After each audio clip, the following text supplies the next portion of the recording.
ఈ లేఖనాన్ని మనం మరొకసారి చదువుదామండి. మరియు యెహోవా ఇట్లనెను, నేను ఈ ప్రజలను చూచి ఉన్నాను, ఇదిగో వారు లోబడనొల్లని ప్రజలు. ఏమని చెప్తున్నారండి దేవుడు? వారు లోబడనొల్లని ప్రజలు.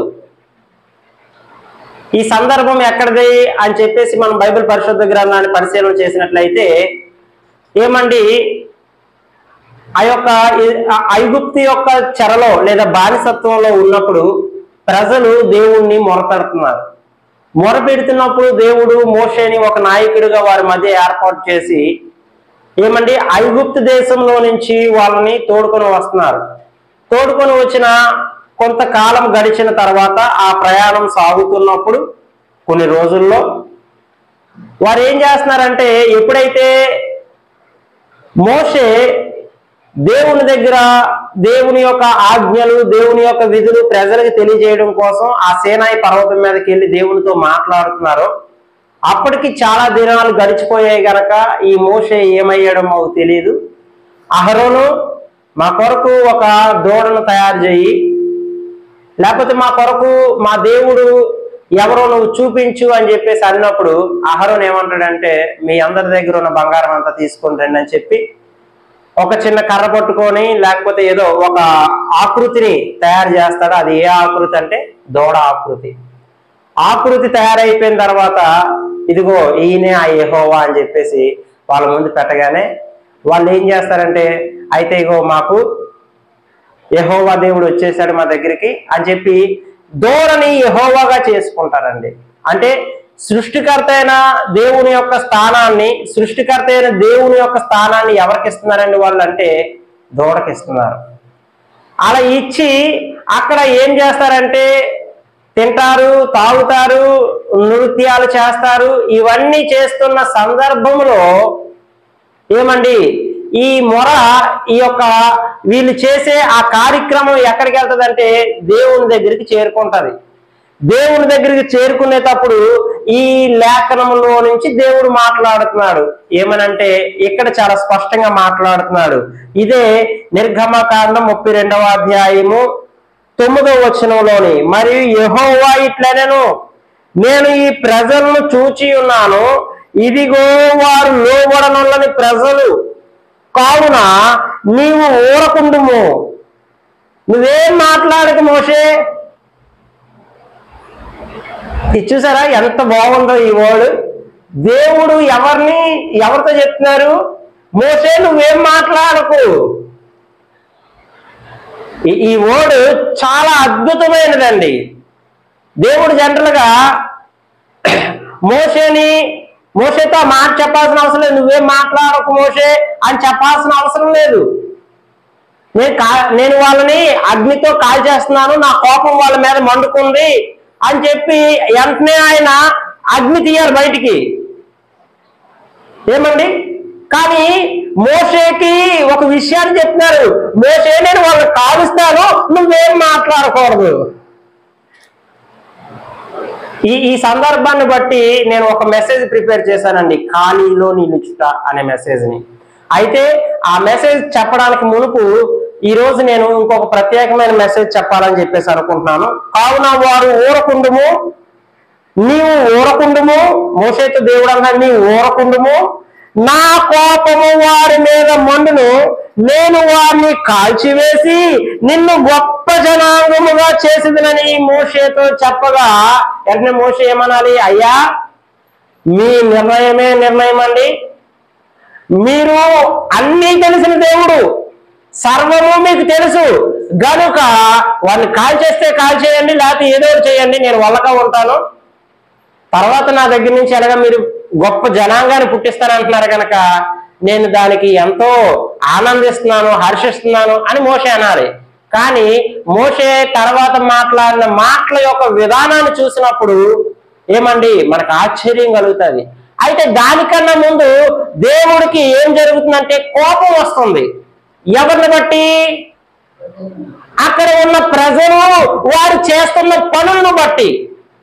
ఎందుకు దేవుడు మోషేని సీనాయి పర్వతం మీద పిలిచాడు?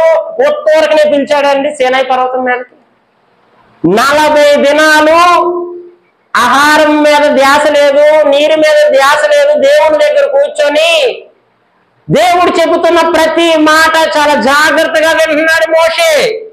దేవుడు ఏం చేస్తున్నాడంటే ప్రతిదీ కూడా పలకల మీద రాయిస్తున్నాడు. దేనికోసం అంటే ప్రజలు వారి జీవితాలను పరిశుద్ధపరుచుకోవాలి. దేనికోసం అండి? ఎందుకు రాస్తున్నాడంటే పరిశుద్ధపరుచుకోవాలి. ఎందుకంటే దేవుడు ప్రజలతో వ్యవహరించాలంటే ఉన్న ఏకైక మార్గం ఏంటంటే ప్రజలు వారి జీవితాలను పరిశుద్ధపరుచుకోవడమే.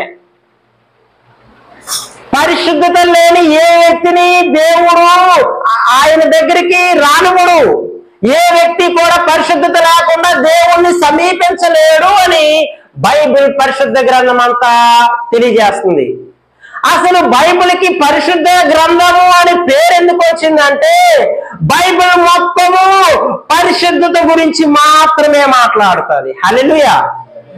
బైబిల్ మొత్తము పవిత్రత గురించి మాత్రమే మాట్లాడుతుంది.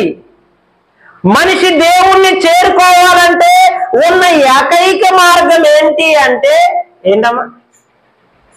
మనిషి దేవుణ్ణి చేరుకోవాలంటే ఉన్న ఏకైక మార్గం ఏంటి అంటే పరిశుద్ధత.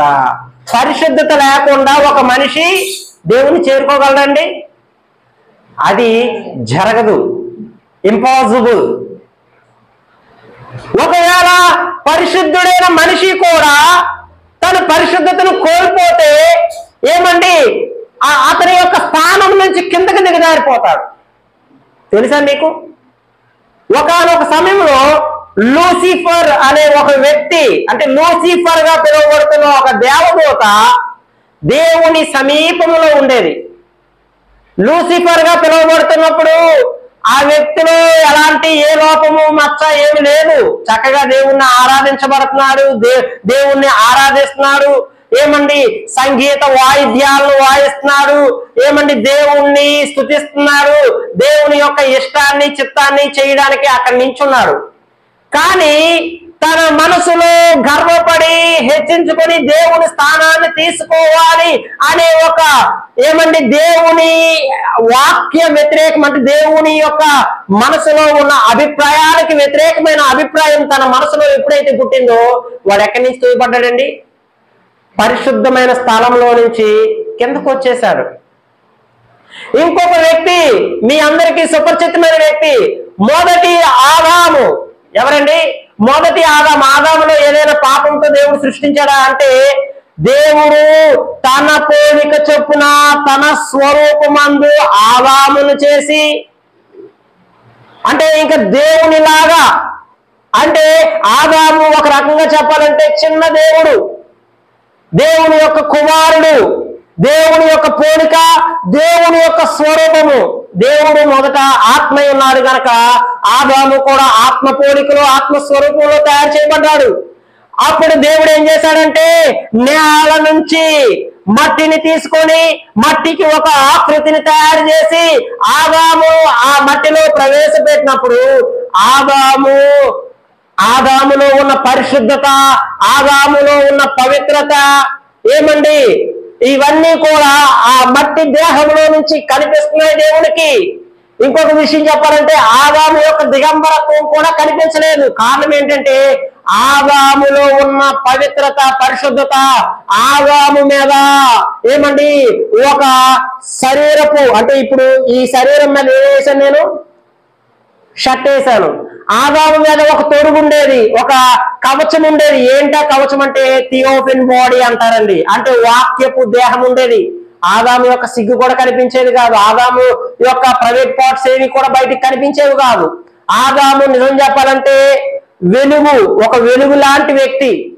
యేసుక్రీస్తు వారు సమాధిని జయించి 3వ దినాన్ని సమాధిని జయించిన తర్వాత ఒక మేడగదిలో శిష్యులందరూ కూడా తలుపులు వేసుకొని ఆ యొక్క రోమీయులకి, ఆ యొక్క శాస్త్రులు, పరిసయ్యులు, సద్దూకయ్యులు, ప్రధాన యాజకులు భయపడి ఒక గదిలో బిక్కుమని బ్రతుకుతున్నప్పుడు ఆ డోర్ తీసుకొని ఆయన రాలేదు, కానీ డోర్ లో నుంచి వచ్చేసారండి. హల్లెలూయా, హల్లెలూయా. అదే విధంగా ఆదాము కూడా అలాంటి శరీరాన్ని కలిగి ఉన్నాడు. ఎప్పుడు? ప్రారంభంలో.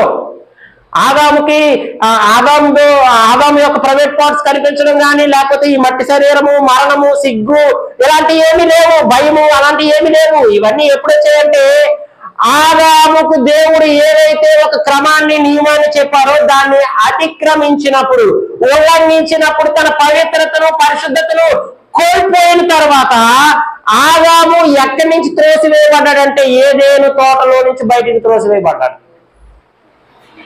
అక్కడ సాతాను త్రోసివేయబడ్డాడు తన పరిశుద్ధతను కోల్పోయిన తర్వాత.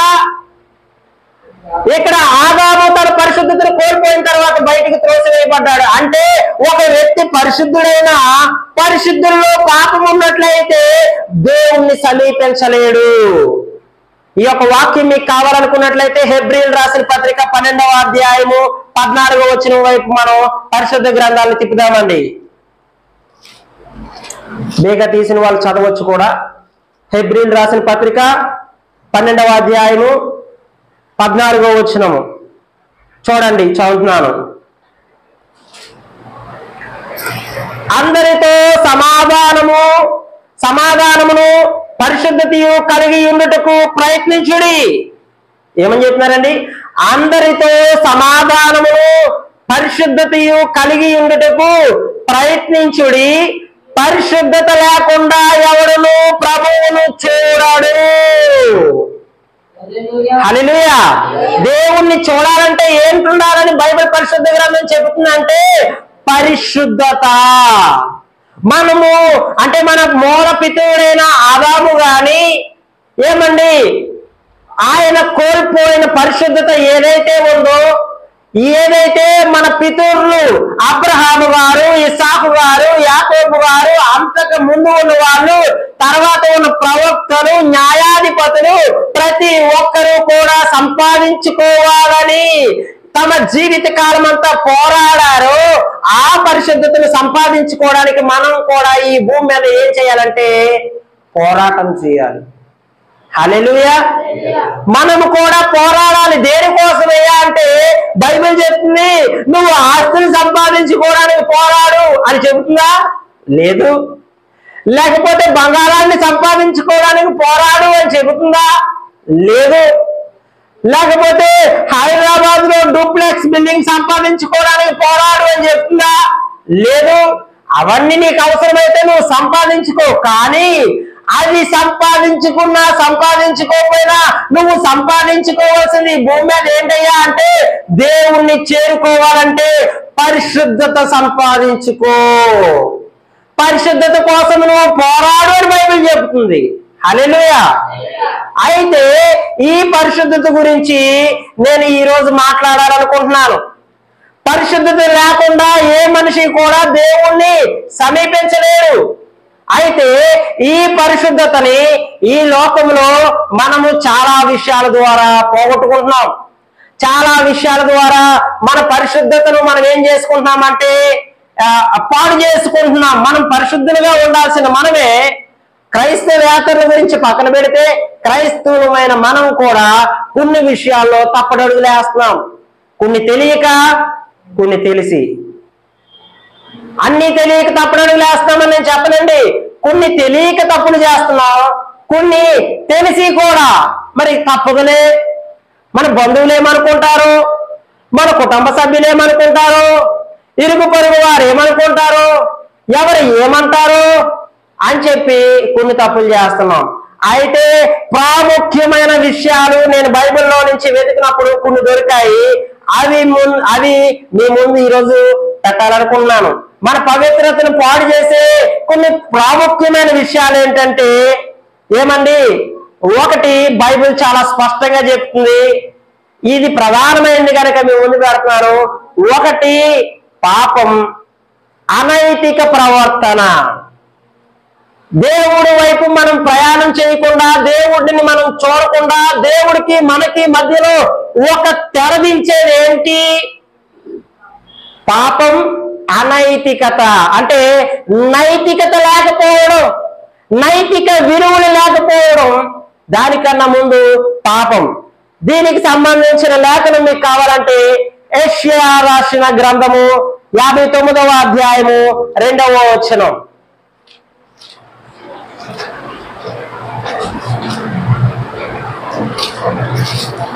తీసిన వాళ్ళు చదవచ్చండి, నేను చదువుతున్నాను, జాగ్రత్తగా చూడండి.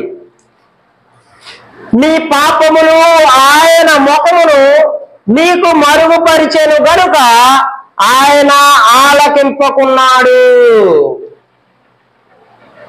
మొదట ఏం చేస్తున్నాయంటే మన పాపాలు, మన అనైతిక జీవితం ఏం చేస్తుందంటే దేవుణ్ణి మనము సమీపించకుండా, దేవుడు మన వైపు చూడకుండా, మన ప్రార్థనలు వినకుండా, ఏమండి మనకి ఏ సహాయము చేయనివ్వకుండా ఏమి అడ్డు పెడుతున్నాయి, ఏమి అడ్డుగా వస్తున్నాయి అంటే మన పాపాలు అడ్డుగా వస్తున్నాయట.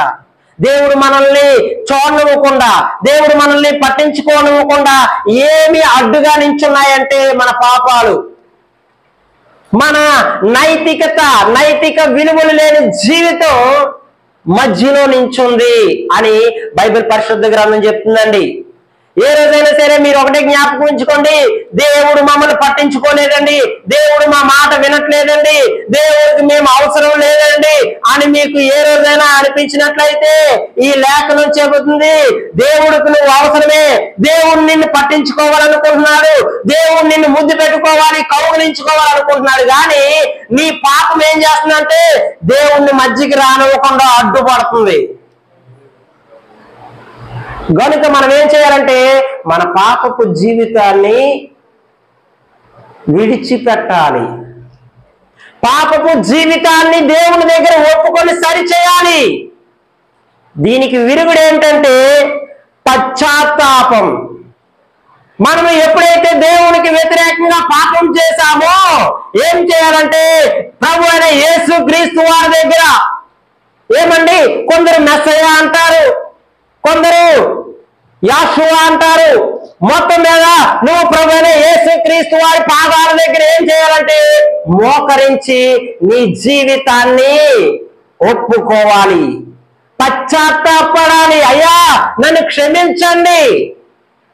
ఏం చేయాలండి? నన్ను క్షమించండి, నేను నిజముగా మీరు నన్ను ఎంతగానో ప్రేమించారు, మీరు నా కోసము ఆతృత కలిగి వస్తున్నారు. దీనికోసం బైబిల్ ఒక చక్కటి ఉదాహరణ చూపించింది.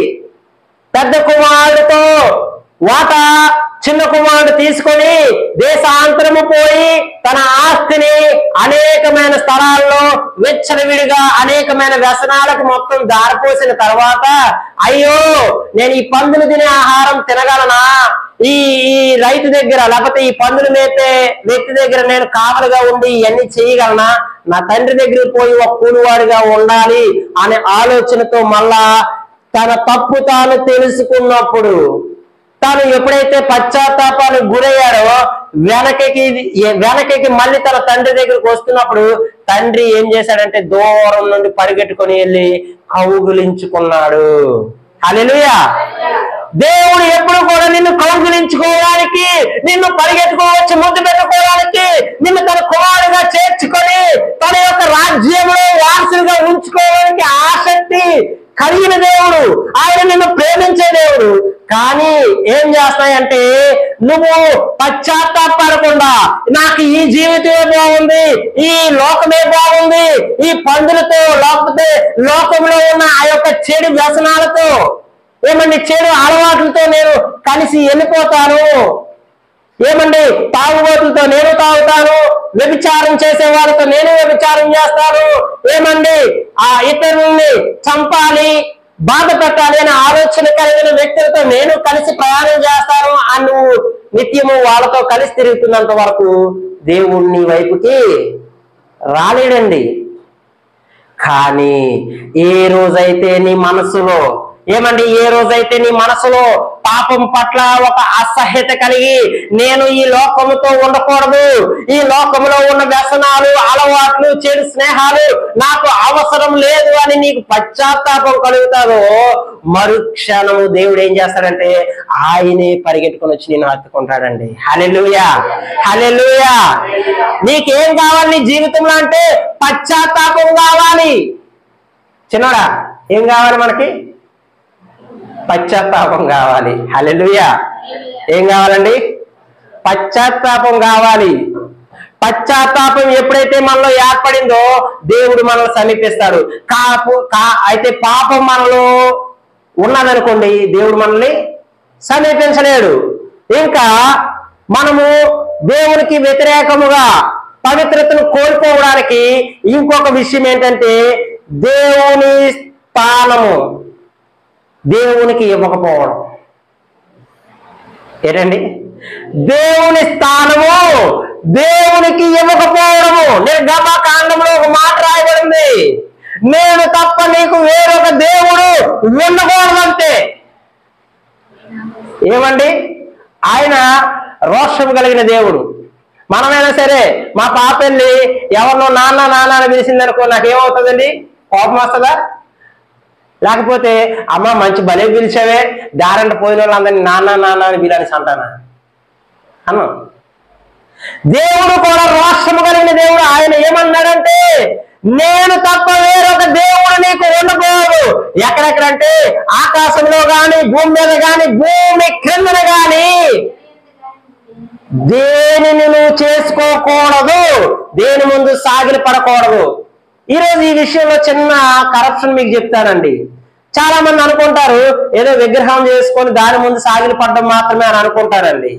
కానీ ఒక విషయం జ్ఞాపకం ఉంచుకోవాలండి, ఇక్కడ విగ్రహం గురించే వాక్యం చెప్పట్లేదు. నువ్వు ఆరాధన చేయకూడదు, సాగిలి పడకూడదు అని చెప్తుంది. రెండు ప్రాముఖ్యమైన విషయాల్ని జ్ఞాపకం ఉంచుకోవాలి. ఒకటి, ఆరాధన చేయకూడదు, సాగిలి పడకూడదు అని అక్కడ చాలా స్పష్టంగా ఉంది. ఏమండి? ఈరోజు ఆరాధన అంటే చాలా మంది అనుకుంటారు, ఇందాక మనం చేశాం కదండి అదే అనుకుంటారు. అది మాత్రమే కాదు. ఆరాధన అంటే నీ హృదయంలో పదే పదే పదే పదే రోజంతా దేనినైతే తలపోసుకుంటూ ఉంటావో, దేని గురించి అయితే నిత్యము వెంపర్లాడుతుంటావో, దేని గురించి అయితే ప్రాకులాడుతుంటావో అదే ఆరాధన అండి. దేని గురించి అయితే నువ్వు నిత్యము తలుచుకుంటావో. ఇక సాగిలి పడ్డం అంటే ఏంటి చెప్పమంటారా? సాగిలి పడ్డం అంటే ఏంటి చెప్పమంటారా? ఇప్పుడు ఉదాహరణకి ఒక చిన్న ఉదాహరణ చెప్తున్నా. ఈరోజు ఆదివారం ఏం చేయాలి? చర్చికి వెళ్ళాలి. ఒక క్రైస్తవుడు ఎక్కడికి వెళ్ళండి? చర్చికి వెళ్ళాలి. నువ్వు ఈరోజు పనిలోకి రారా, నీకు 10,000 ఇస్తాను అన్నాడు అనుకో. నేను వెళ్ళాను ఎక్కడికి? పనిలోకి. నేను దేని ముందు సాగిలి పడ్డా? అక్కడ ఇచ్చే 10,000 ముందు సాగిలి పడ్డా, దేవుని ముందు కాదు. సాగిలి పడ్డం అంటే నీ తల తీసుకెళ్ళి దేనికో దానికి విధేయత చూపించడం అనమాట. అంటే నువ్వు దేనికో దానికి లోబడిపోవడం లేదా అమ్ముడు పోవడం. దీన్ని ఏమంటారంటే సాగిలి పడ్డం అంటారండి. అంటే నువ్వు ఆకాశంలో ఉన్నదానికి కానీ, భూమి మీద ఉన్న కానీ, భూమి కింద ఉన్నదానికి కానీ దేని ముందు సాగిలి పడకూడదని దేవుడు వాక్యం సెలవిస్తుంది. కానీ ఈరోజు క్రైస్తవులని పిలువబడుతున్న వాళ్ళు కూడా దేనివో దాని ముందు సాగిలి పడిపోతూనే ఉంటున్నారు. ఇదే విగ్రహారాధన. లేదా దేవుని స్థానాన్ని పక్కన పెట్టి ఇంకొక దానికి దేవుని స్థానాన్ని ఇవ్వడం. ఇది నిన్ను ఏం చేస్తుందంటే అపవిత్రుడిగా, లేదా నీ యొక్క పవిత్రతను ఏం చేస్తుందంటే భంగపరుస్తుంది. నీ యొక్క పవిత్రతని నీలోంచి తీసివేస్తుంది. మొదట ఏం చెప్పానండి? పాపం నీ యొక్క పవిత్రతను తీసివేస్తుంది. రెండవది, దేవుని స్థానాన్ని దేవునికి ఇవ్వకపోతే అది నీ పవిత్రతను తీసివేస్తుంది. ఇక మూడవది, లైంగిక అనైతిక కార్యాలండి. అనైతిక లైంగిక కార్యాలు. దేవుడు ఒక పురుషుణ్ణి ఒక స్త్రీని జతపరిచారు. వారు భార్యాభర్తలుగా వారి జీవిత కాలం అంతా కలిసిమెలిసి ఉండాలి. కానీ ఈరోజు వేరొక స్త్రీతో గడపడం లేదా వేరొక పురుషుడితో గడపడం క్రైస్తవులకి కూడా ఫ్యాషన్ అయిపోయింది. ఇది మనిషిని ఏం చేస్తుందంటే అపవిత్రుడిగా తయారు చేస్తుంది. వారి యొక్క పవిత్రతను వారి దగ్గర నుంచి దూరపరుస్తుంది. ఇంకొక విషయాన్ని, దానికి సంబంధించిన మీకు రిఫరెన్స్ కావాలనుకున్నట్లయితే 1 కొరింథీయులు 6వ అధ్యాయము 18-20 వచనం.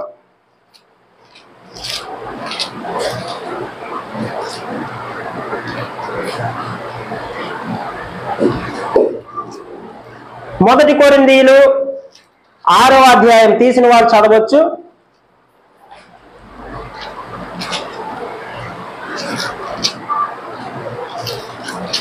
మొదటి కొరింథీయులు 6వ అధ్యాయము 18 నుంచి 20 వచనాలు చదువుతాను చూడండి.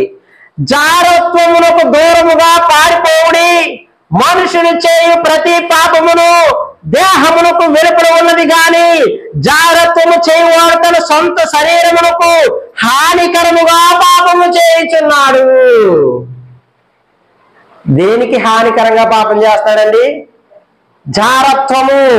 వ్యభిచారం చేసే వ్యక్తి దేనికి ప్రమాదం కలగజేసుకుంటున్నాడంటే తన సొంత శరీరానికే ప్రమాదం కలగజేసుకుంటున్నాడు.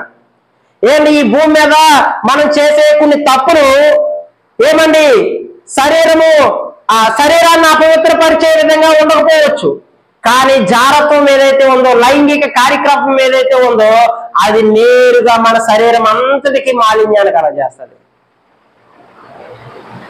సో ఈ యొక్క లైంగిక అనైతిక కార్యక్రమాలని ఒక క్రీస్తుని వెంబడిస్తున్న వ్యక్తి, పరిశుద్ధత కోసము పోరాడుతున్న వ్యక్తి, ఏమంటే దేవుణ్ణి సమీపించాలనే ఆలోచన కలిగిన వ్యక్తి ఈ కార్యకలాపాలకు ఏం చేయాలి? దూరంగా ఉండాలి. లేకపోయినట్లయితే ఆయన యొక్క పవిత్రమైన జీవితము పాడేదే అవకాశం ఉంది. అందరికి అర్థమవుతున్నాయి కదండి? నేనేం జోలపాటు పాడట్లేదుగా. హల్లెలూయా, హల్లెలూయా. మరి ఇంకొక మాట, దేవుని దగ్గర నుంచి మనల్ని దూరం చేసే ఇంకొక కొన్ని మాటలు చెప్తున్నాను. 4వదిగా కోపం, ద్వేషం, అసూయ.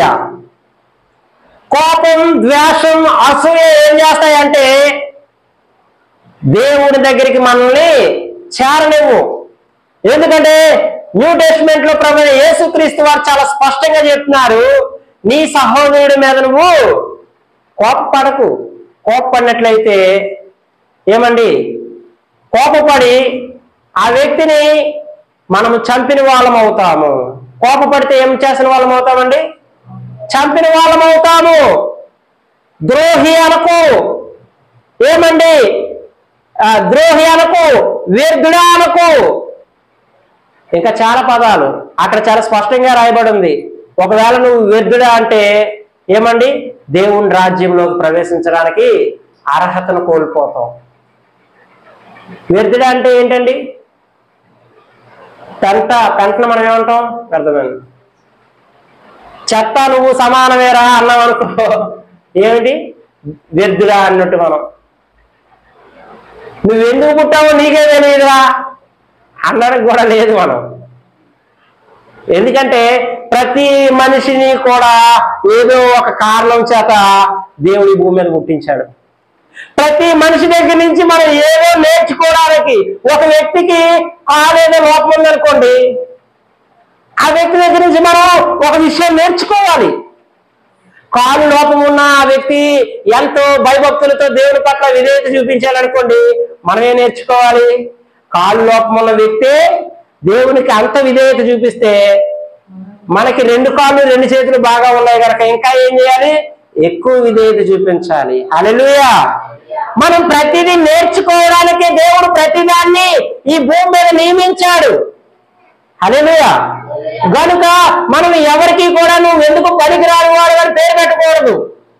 మన దేశ ప్రధాని గారు కూడా అంటున్నారు, ఏమనంటే మీరు పనికిరాదు అని పారేస్తున్న చెత్త కూడా పనికిరాదు ఏమీ కాదు, దాన్ని తడి చెత్త పడి చెత్త వేరు చేయండి, చెత్త నుంచి మనం సంపద సృష్టిస్తున్నాం అంటున్నారు.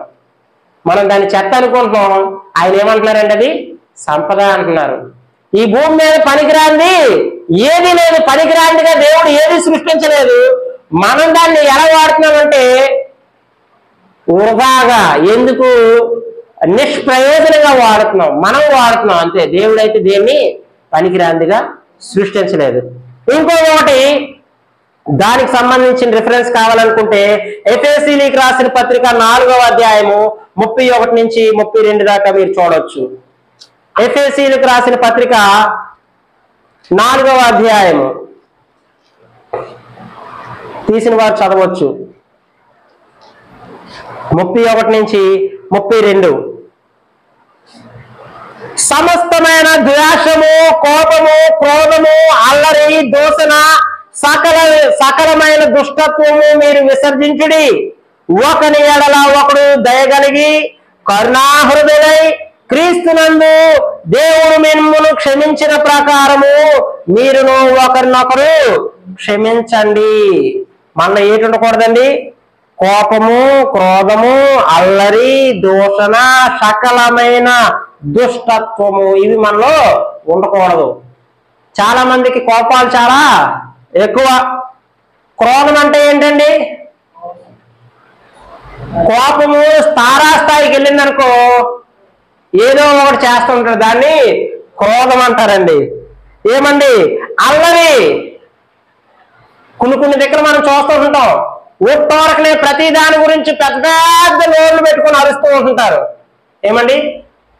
అక్కడ ఏమీ ఉండదు, కానీ పెద్ద పెద్ద నోళ్ళు పెట్టుకుని అరుస్తుంటారు. దీన్ని అల్లరి, దూషణ ఇవన్నీ కూడా మనలో ఉండకూడదు. ఇవి ఏంటంటే దుష్టత్వం అండి, ఇదంతా చెడు లక్షణాలు. ఐదవదిగా అబద్ధం, మోసం, దోచుకోవడం ఇవన్నీ కూడా మనలో ఉన్న పవిత్రతను మనలో ఉన్న పవిత్రతను దూరం చేస్తాయి. పవిత్రత లేకుండా, పరిశుద్ధత లేకుండా మనం దేవుణ్ణి సమీపించలేము అని బైబిల్ పరిశుద్ధ గ్రంథం మనకు చెబుతుంది. ఇంకొక 5 నిమిషాల్లో నేను ఈ యొక్క విషయాన్ని నేను ముగిస్తానండి, ఎందుకంటే నాకు ఇవ్వబడిన సమయం అవుతుంది కనుక. అయితే ఇవన్నీ మీకు దీనికి సంబంధించిన లేఖనం కావాలంటే యోహాను సువార్త 8వ అధ్యాయం 44లో దీనికి సంబంధించిన లేఖనము చాలా స్పష్టంగా ఉంది. ఇవన్నీ కూడా మన దగ్గర నుంచి ఏమండి పవిత్రతను తీసివేస్తాయి. మనకి పవిత్రత లేకపోతే దేవుణ్ణి సమీపించలేము, దేవుణ్ణి చూడలేము. ఇంకొక విషయం చెప్పమంటారా? మనము మరణించిన తర్వాత మన శరీరాలు లేపేది కూడా ఈ పవిత్రతే. తెలుసండి మీకు? ప్రభు అయిన యేసుక్రీస్తు వారు ఏమండి పిలాతు ఎదురుకి తేబడినప్పుడు పిలాతు దగ్గర ప్రభు అయిన యేసుక్రీస్తు వారు ఒక మాట అంటున్నారు, నాలో పాపం ఉన్నదని మీలో ఎవరైనా స్థాపించగలరా?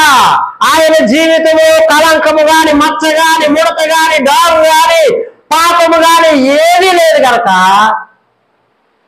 ఆయనలో ఉన్న పవిత్రత 3వ దినాన్ని ఏం చేసిందండి? ఆయన్ని లేపేసిందండి. ఎందుకంటే పవిత్రతకి ఉన్న అత్యధికమైన శక్తి ఏంటంటే మృతతుల్యమైన జీవితాన్ని ఏమండి ఇంకా అయిపోయింది, ఈ వ్యక్తి అయిపోయాడు, ఇంకా ఈ రోజుతో ఈ వ్యక్తిని మనం పూర్తి వచ్చేసాం అని ఈ లోకమంతా అనుకోవచ్చు. కానీ ఈ మృతతుల్యమైన జీవితాల్లోకి ఏమండి జీవింపజేయగలిగే శక్తినిచ్చేది పవిత్రత. హల్లెలూయా, హల్లెలూయా. ఇలాంటి పవిత్రతను ఈ రోజు నీకు నాకు సంపాదించుకునే ఒక గొప్ప భాగ్యాన్ని ప్రభువైన యేసుక్రీస్తు వారు ఇచ్చారండి. హల్లెలూయా. ఎవరిచ్చారండి మనకి? ప్రభువైన యేసుక్రీస్తు వారు ఇచ్చారు. ఎలాగా అంటే ఇందాక మీకు చెప్పాను, ఒకటి పశ్చాత్తాపడ్డం. పవిత్రతను సంపాదించుకోవాలంటే ఏం చేయాలి? మొదట పశ్చాత్తాపడాలి. ఆయన దగ్గరికి వెళ్ళి వీరికి నలిగిన హృదయంతో ఆయన ముందు మొరపెట్టాలి, అయ్యా మిమ్మల్ని సమీపించకుండా, మీరు నా వైపు చూడకుండా మన ఇద్దరికి మధ్య ఈ పాపం అనే గోడ అడ్డుగా నిల్చున్నది ప్రభువా అని ఏం చేయాలి? పశ్చాత్తాపడాలి. అయితే దీన్ని ఒక చిన్న ఉదాహరణ ద్వారా మీకు వివరించాలనుకుంటున్నాను. సంసోను జీవితం మీ అందరికీ తెలుసండి. సంసోను ఎన్నో తప్పులు చేశాడు, కానీ ఎప్పుడైతే ఆ స్తంభం దగ్గర దేవాలయంలో కట్టబడ్డాడో సంసోను ఏం చేశాడంటే దేవునికి సంసోనికి మధ్య ఉన్న ఆ పాపపు గోడ అని ఆ గోడను చూసినప్పుడు తన హృదయంలో పశ్చాత్తాపం కలిగి ఏడుస్తూ దేవుని దగ్గర మొరపెడుతూ ఆ పాపపు గోడని ఎప్పుడైతే పడగొట్టాడో మరుక్షణం దేవుడు ఏం చేశాడంటే తన నాజీర్ను మళ్ళా దేవుడు తనకిచ్చాడండి. హల్లెలూయా. ఏం చేశాడంటే దేవుడు నాజీర్ని ఇచ్చాడు. సంసోను పాపపు గోడను పడగొట్టాడు, సంసోనుకి దేవుడు దేవాలయాన్ని పడగొట్టే శక్తినిచ్చాడు. మనం కూడా ఏం చేయాలంటే పాపపు గోడని దేని ద్వారా మనం పడగొట్టగలం, కూలదీయగలం అంటే పశ్చాత్తాపం ద్వారా. అప్పుడు దేవుడు ఏం చేస్తాడంటే మళ్ళా నీతో వ్యవహరించడం మొదలు పెడతాడు. ఆయన అంటే నీ మీద ఏదైతే ప్రేమను చూపించాలనుకుంటున్నాడో ఆ ప్రేమను చూపించడం అవుతుంది. ఒక వ్యక్తి ఎవరో బ్యాంకులో నీకు 1 కోటి రూపాయలు పంపించాడు. నువ్వు గబగబా వెళ్ళి బుక్ ఇచ్చావు. మేనేజర్ గారు 1 కోటి రూపాయలు వచ్చాయంట, ఫోన్ వచ్చింది, మెసేజ్ వచ్చింది, ఇచ్చేయని అన్నారు. వెంటనే బ్యాంక్ మేనేజర్ గారు అన్నారు, అయ్యా నీ బుక్ చచ్చిపోయింది, తిరిగి బ్రతికిస్తేనే తప్ప నువ్వు డబ్బులు తీసుకోవడానికి అవ్వదు అని చెప్పాడు అనుకోండి. ఏం చేయాలి నువ్వు? నా బుక్ చచ్చిపోయినా నాకు సంబంధం లేదండి, నా డబ్బులు ఇస్తావా తెస్తావా, ఆయన పంపించాడంటే ఇస్తాడండి? ఇవ్వడు. డబ్బులు నీయే, 1 కోటి రూపాయలు నీదే, నీ అకౌంట్లోనే ఉంది. మరి నువ్వు చేయాల్సిన పని ఏంటి? బుక్ బ్రతికించుకోవాలి. అలాగే నీ ఆత్మీయ విశ్వాసము, పాపము అనేది ఏం చేసిందంటే దేవునికి నీకు మధ్యలో వచ్చి నించుంది కనుక మళ్ళా నీ యొక్క ఆత్మీయ విశ్వాసాన్ని, నీ ఆత్మీయ జీవితాన్ని మళ్ళా పాపాన్ని ఒప్పుకొని బ్రతికించుకోవాలి. హల్లెలూయా. దేవుడి దగ్గర పశ్చాత్తాపం పడడం ద్వారా నీ యొక్క ఆత్మీయ జీవితము మళ్ళా చిగురిస్తుంది. నీలోకి పరిశుద్ధత అనేది ప్రవేశిస్తూ ఉంటది. ఆ పరిశుద్ధతను నువ్వేం చేయాలండి? అభివృద్ధి చేసుకోవాలి. అదే విధంగా నీలో పరిశుద్ధత అభివృద్ధి చెందాలంటే ఇంకొక విషయము, ఈ పశ్చాత్తాపం అనే దాని గురించి లేఖనం ఎక్కడ ఉంటదంటే 1 యోహాను పత్రిక 1వ అధ్యాయము 9వ వచనం చదివి వినిపిస్తాను, జాగ్రత్తగా చూడండి.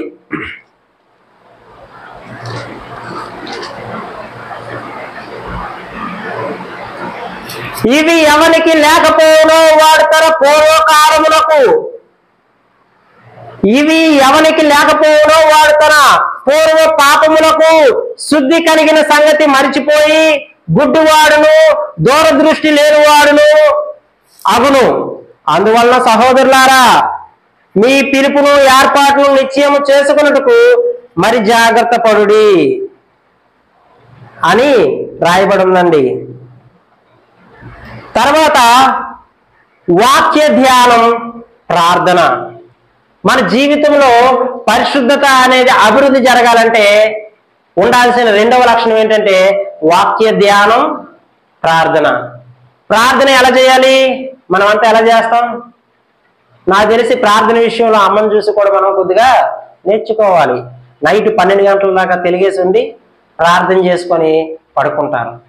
మనం ప్రతిరోజు కూడా ఏం చేయాలంటే ప్రార్థన చేయాలి. ఎలా చేయాలంటే మన జీవితం, ప్రతిరోజు మన జీవితంలో జరిగిన ప్రతి దేవునికి వ్యతిరేకమైన కార్యాలను విడిచిపెడుతూ ఇతరుల కోసం ప్రార్థన విజ్ఞాపనలు చేస్తూ ఉండాలి. దానియేలు గారు తన జీవితంలో 3 మారు ప్రార్థన ఖచ్చితంగా చేసేవారు. తర్వాత ఎన్నిసార్లు చేసేవారు అనేది లెక్క రాయలేదు, కానీ ఖచ్చితంగా 3 మార్లు మాత్రం ప్రార్థన చేసేవారు. దావీదు గారు ఏమండి 7 మార్లు. ఇంకా ఇంకో విషయం ఏంటంటే ఒక్కొక్క రోజు దినమంతా ప్రార్థన చేస్తూ ఉండేవారు.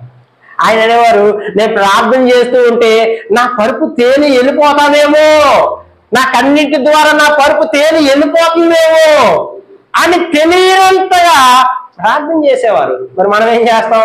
3 పూట్ల తిని చక్కగా పడుకుంటున్నాం. ఈ విషయంలో నేనైతే దోషినే, ఒప్పుకుంటాను. మనమందరం కూడా ఒప్పుకొని ఏం చేయాలి? ప్రార్థన చేయాలి. ఇంకా ప్రార్థన చేయడానికి మునుపు క్రైస్తవులకు ఉండాల్సిన ప్రధానమైన క్వాలిటీ ఏంటంటే వాక్యాన్ని చదవాలి. ఒకవేళ లేదండి నాకు చదువు లేదండి అని ఏదో చిన్న వంక పెడదాం అనుకుంటున్నావేమో, దేవుడు నిన్ను పట్టుకుంటాడు. జాగ్రత్త. వినే పరికరాలు చాలా ఉన్నాయి ఈరోజు భూమి మీద. కొనుక్కో, మెమరీ కార్డులోని ఏమండి వాక్యం పెట్టుకొని విను. విన్న తర్వాత నువ్వేం చేయాలంటే, దేవా ఈ మాట చెబుతున్నారు కదా, నేను ఆ మాట ప్రకారంగా బ్రతకలేదు, నన్ను క్షమించండి అని దేవుని దగ్గర వాక్యాన్ని ఎత్తి పెట్టుకొని అడుగు. తర్వాత నేను పరిశుద్ధంగా మార్చే ఇంకో గొప్ప విషయం ఏంటంటే ఈ ప్రార్థనకు సంబంధించిన లేఖనం కీర్తనలు 119:11 ఉందండి. చదివి వినిపిస్తాను, జాగ్రత్తగా చూడండి.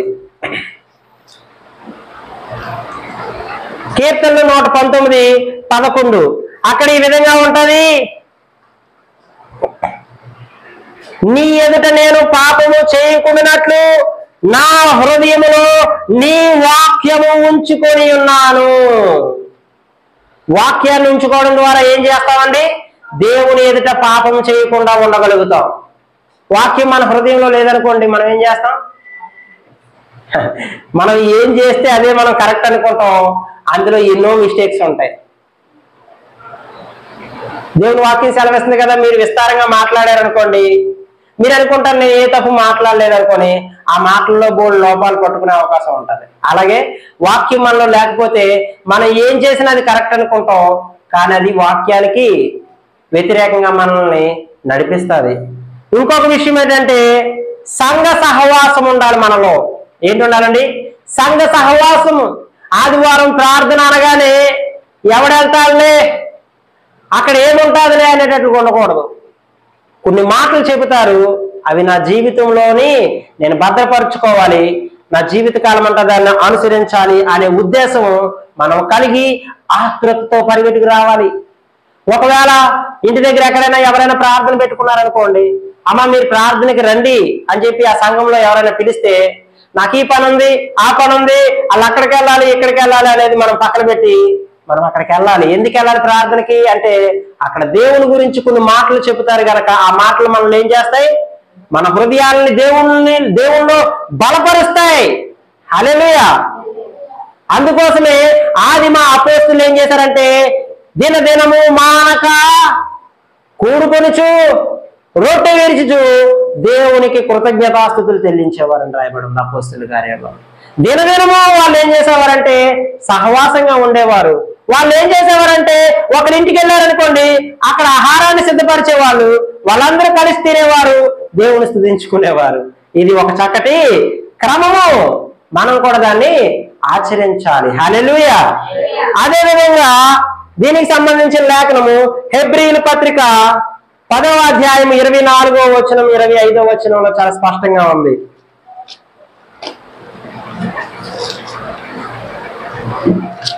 హెబ్రీయుల పత్రిక 10వ అధ్యాయము 24, 25 చదువుతున్నాను, జాగ్రత్తగా చూడండి.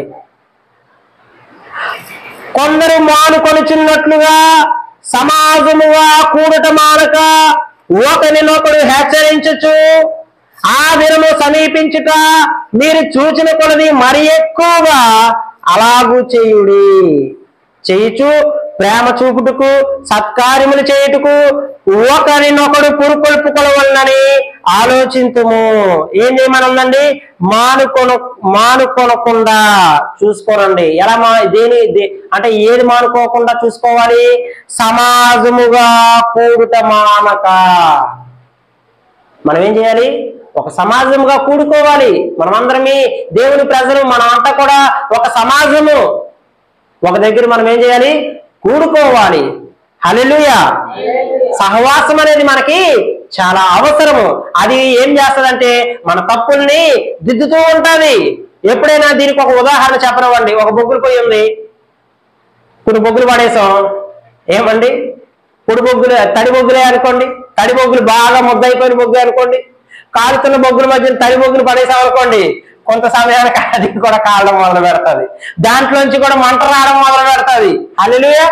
సహవాసం అనేది మన ఆత్మీయ జీవితాన్ని అభివృద్ధి చేస్తుంది. కానీ మనం ఏం చేస్తాం? ఈరోజు ఒకరితో ఒకరు మాట్లాడుకోము. ఏమని ప్రార్థన అయిపోయిన వెంటనే అయ్యా వందనాలని కూడా చెప్పం, ఉంటానండి అని చెప్పేసి వెళ్ళిపోతుంటాం. ఓకేనా? సహవాసం అనేది చాలా అవసరం. ఎవరైనా సరే, అమ్మ నాలో ఇలాంటి లోపం ఉంది, నా కోసం ప్రార్థన చేయండి అన్నప్పుడు దేవుని వాక్యంలోంచి కొన్ని మాటలు చెప్పి అందరం కలిసి ప్రార్థన చేస్తే ఆ సహవాసము దేవునికి ఇష్టమైన సహవాసము. ఆదిమ అపోస్తులు అలాంటి సహవాసాన్ని కలిగి ఉన్నారు. హల్లెలూయా. హల్లెలూయా. ఇంకా లాస్ట్ గా ఇంకొక మాట చెప్పి నేను ముగిస్తానండి. పరిశుద్ధాత్మ సహాయం. పరిశుద్ధత కావాలంటే ఎవరి సహాయం అవసరం అండి? పరిశుద్ధాత్మ సహాయం అవసరం అండి మనకి. పరిశుద్ధాత్ముడి యొక్క సహాయం కోసము నిత్యము మనం కనిపెట్టుకొని ఉండాలి. ఆయన సహాయాన్ని మనం అడగాలి. మన లోపాలని ఆయన మాత్రమే చూపించగలడు. నువ్వు ప్రార్థన చేస్తూ ఉన్నప్పుడు దేవుడు నీ బాల్య పాపాలను కూడా చూపించగలడు. హల్లెలూయా. నేను ప్రతి లోపాన్ని చూపించగలడు. ఆయన నువ్వు మంచి జీవితాన్ని జీవించడానికి అవసరమైన జీవితాన్ని ఎలా కట్టుకోవాలో ఆయన చూపిస్తాడండి. ఆయన ప్రతిదీ నేర్పిస్తాడు. ఆయన రోమీయులకు రాసిన పత్రిక 8వ అధ్యాయం 13వ వచనంలో ఈ మాట ఉంది.